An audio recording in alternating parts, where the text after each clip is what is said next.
Hello everyone, my name is Yinlang Ling Hu. Today I'm going to talk about Charles Manson and his family. The Manson family is a collective name given by the media to Charlie Manson and the young people surrounding him.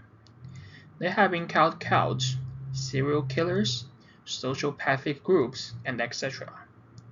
This reminds us of famous cults such as Elmo Shinrikyo and the Almighty God. However, the actual Manson family is very different from the other organizations. In these photos of the Manson family members, they look like a cultist and more like young people happily going to a rock festival. However, it was these young men, with the fearlessness, ignorance, confidence, and uncertainty of young Britain all over their faces, who, in few short years, committed the murders of more than a dozen people, with more than 8 members charged with murder-related crimes. Although there were notoriously efficient serial killers, such as Ted Bundy and Patrick Kearney, active in the United States at the same time, the Manson family, as a serial killer gun, caused no more shocks in American society than other serial killers. But as a serial killer gun, the Manson family has caused no less shock in American society than other serial killers. Charles Manson was born in Cincinnati, Ohio, on November 12, 1934. His mother, Catherine, was only 16 years old when she gave birth to him, and his birth was not registered with his father's name. Catherine gave birth to Charles Manson after being coerced into having sex with a man named Colonel Walker Scott. Born in Kentucky to devout Christian parents, Catherine was born into a family of railroad workers and grew up with strict discipline for Catherine and her siblings. No long hair, no short skirts, no boys, no coming home late, no weekly church attendance, etc. Under such strict family rules, Catherine developed strong rebellious thoughts from the time she entered adolescence. At the age of 15, she ran away from home and was stranded in Ohio. Despite having become a young mother, 16-year-old Catherine is still a child herself. Feeling lonely, she wrote home and urged her brother Luther to come to Cincinnati to find her. After receiving the letter, Luther quickly packed his bag and came to Ohio. Catherine did not want to take care of Charlie Manson at all, but left him at home every day. She went out to drink with Luther in the street bars, looking for different men to talk, flirt and sleep with, so as to get some money for themselves to spend. On August 1st, 1939, a year when Catherine was 21 and Luther was only 19, the two teamed up to rob a passing traveler. After several weeks of trial, the court finally sat down and handed down its verdict. Luther was sentenced to 10 years in prison for armed robbery and intentional assault, while Catherine was sentenced to 5 years in prison for planning and committing the robbery. As well as multiple prosecutors charged, Charlie Manson, who was less than 5 years old, was placed in the care of Catherine's aunt and uncles in West Virginia. This was Charlie Manson's first separation from his mother. Although he was just 5 years old at that time, by his own admissions, his first separation from his mother made him feel the pain of being abandoned and forced apart. Manson never knew his father. He spent much of his young in and out of foster homes and juvenile detention centers, as his mother was frequently absent in incarcerated. Manson had minimal formal education and became involved in petty crime early in life. As a young adult, Manson spent time in prison for various crimes, including theft and pimping. The two marriages in Manson's life were forced to break up because of prison sentences. Perhaps he has become accustomed to the abandonment of others, and he can't seem to find a connection between his criminal behavior and the results of his own abandonment over and over again. Although Charlie Manson did not directly commit in the murders, he was the mastermind behind the infamous Ted LaBianca murders, which took place in August 1969.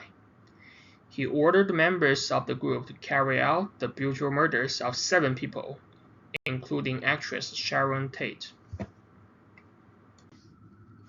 On this evening of August 8, 1969, 4 members of the Manson family drove together to the front door of 150 Cyril Road. The specific instructions Manson gave were, kill everyone there and make the scenes as horrible as possible. Do it roughly and use all the means you could think of. Don't forget to come back with all their money in the end. At 150 that night, there were 5 people.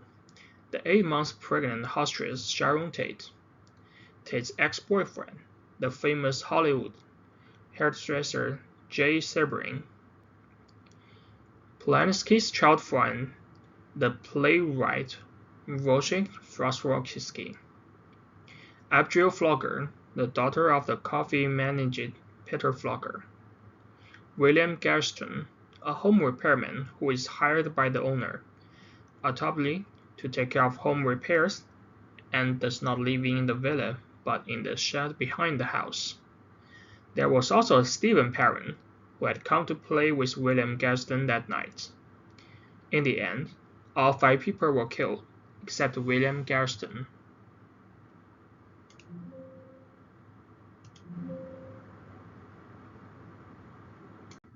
Immediately afterwards, on the night of August 9, 1969, Manson led 6 of his own followers to continue the crime, this time choosing Los Feliz.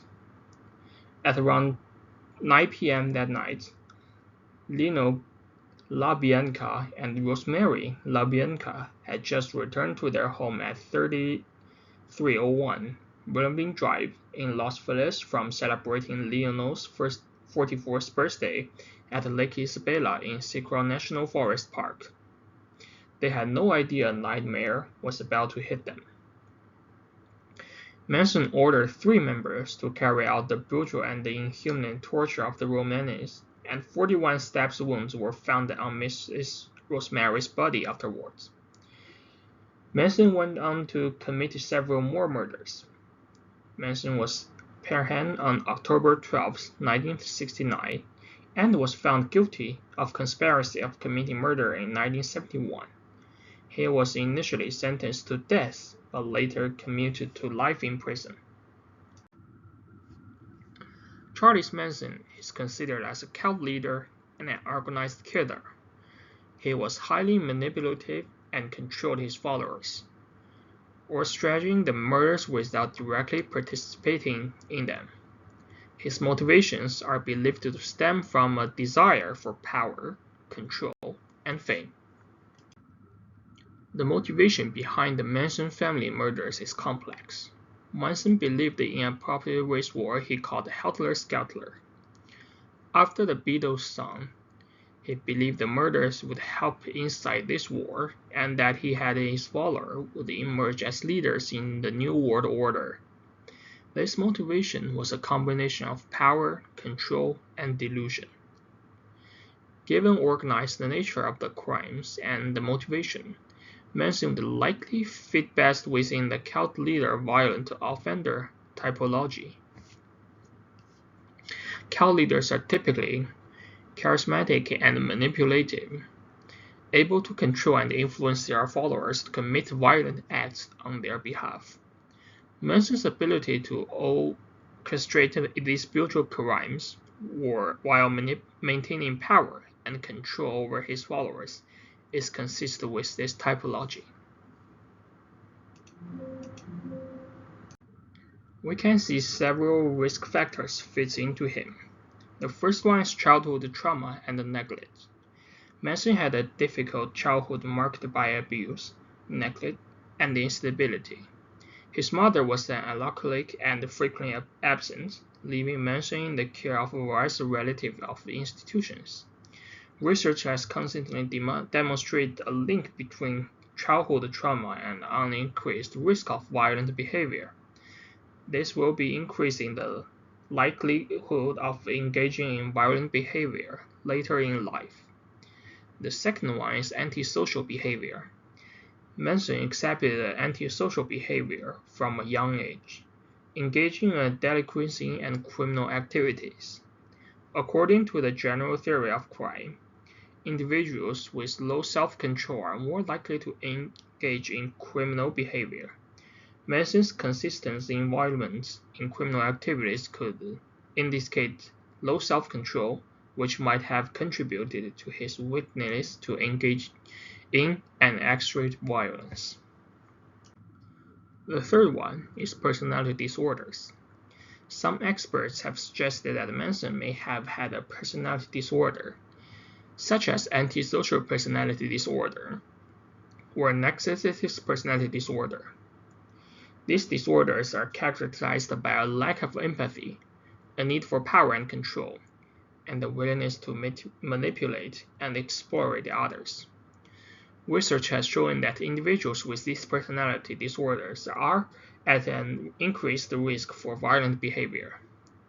Personality disorders can contribute to an individual's propensity for violence by exacerbating the interpersonal difficulties, impairing empathy, and fostering a disregard for the well-being of others. The last one is cult indoctrination. As a leader of Manson family, Manson was able to establish a cult-like environment where his followers were isolated from outside influences and subject to his control. Research on cults has demonstrated that the intense group dynamics and the physiological manipulation employed by cult leaders can create an environment where violence is normalized and justified. Manson's ability to create such an environment likely contributed to his willingness to engage in and direct violence by fostering a shredded belief system that rationalized and glorified aggression. These are the references used in my presentation. Thank you for watching.